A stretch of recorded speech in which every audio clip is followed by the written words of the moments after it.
ഇന്നത്തെ ബിഗ് ബോസിന്റെ എപ്പിസോഡിന് വേണ്ടി പലരും തന്നെ വെയിറ്റ് ചെയ്തിട്ടുണ്ടാവും അല്ലേ? ലാലേട്ടൻ കഴിഞ്ഞ എപ്പിസോഡിൽ പറഞ്ഞ പോലെ തന്നെ പുള്ളിക്കാരൻ അവരെ ഡയറക്റ്റ് അല്ല മീറ്റ് ചെയ്തിട്ടുള്ളത്.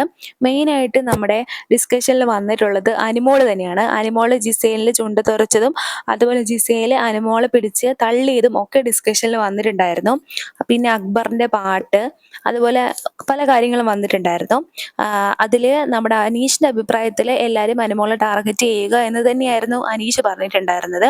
ശരിക്കും എല്ലാവരും കൂടി അനിമോളെ ടാർഗറ്റ് ചെയ്യുകയൊക്കെ തന്നെയാണ്. നമ്മുടെ റെന, ശരത്ത്, അക്ബർ ഇങ്ങനെയുള്ള പലരും അനുമോളെ ടാർഗറ്റ് ചെയ്തുകൊണ്ട് തന്നെയാണ് ഇരിക്കുന്നത്.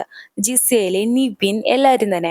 പക്ഷെ ഇതിനെല്ലാം പൊരുതി തന്നെയാണ് അനുമോൾ അവിടെ നിൽക്കുന്നത്. പക്ഷെ അനുമോളുടെ ഭാഗത്തും ഇഷ്ടംപോലെ മിസ്റ്റേക്സ് ഉണ്ട്. അനുമോൾ ജോലി ചെയ്യാതിരിക്കുക, കിച്ചണിൽ മാത്രമേ നിൽക്കുള്ളൂ, അങ്ങനെ പല ഇഷ്യൂസും അവിടെ ഉണ്ട്. എങ്കിൽ പോലും ഇത് ഡിസ്കഷനിൽ വന്നു. അനുമോളെ കൊണ്ട് നമ്മുടെ ജിസേലിൻ്റെ അടുത്ത് സോറി പറയിപ്പിച്ചു. ആ ഇഷ്യൂ അവിടെ തീർന്നിട്ടില്ല. അനുമോളുടെ മനസ്സിൽ ഇപ്പോഴും അത് കിടക്കുകയാണ്. അതിനുശേഷം ആര്യനുമായിട്ടൊരു ഇഷ്യൂ വരികയാണ്. ലാലേട്ടൻ പോയി. അതിനുശേഷം ആര്യനുമായിട്ട് അനുമോൾക്ക് ഇഷ്യൂ വരുവാണ്. അനുമോൾ വെച്ച സാധനങ്ങളുടെ മണ്ടയിൽ കൊണ്ട് ആര്യന്റെ സാധനങ്ങൾ വെച്ചതിനെ ചൊല്ലി അവിടെ ഭയങ്കര പ്രശ്നമായി. അതിലേക്ക് നമ്മുടെ ശരത്ത് വരുന്നു. ശരത്ത് ആദിലേനെ ചീത്ത വിളിക്കുന്നു. ആദില റിയാക്ഷൻ, നൂറ റിയാക്ഷൻ, അങ്ങനെ ഒത്തിരി പ്രശ്നങ്ങൾ അവിടെ നടക്കുന്നു. അവസാനം നൂറയും ആദിലയും കൂടി നമ്മുടെ ഷാനവാസിന്റെയും ഒനീലിന്റെയും അഭിലാഷിന്റെയും ടീമിലേക്ക് വരികയാണ്. ശരത്തിനെ അവർ മനസ്സിലാക്കി എന്നാണ് പറയുന്നത്.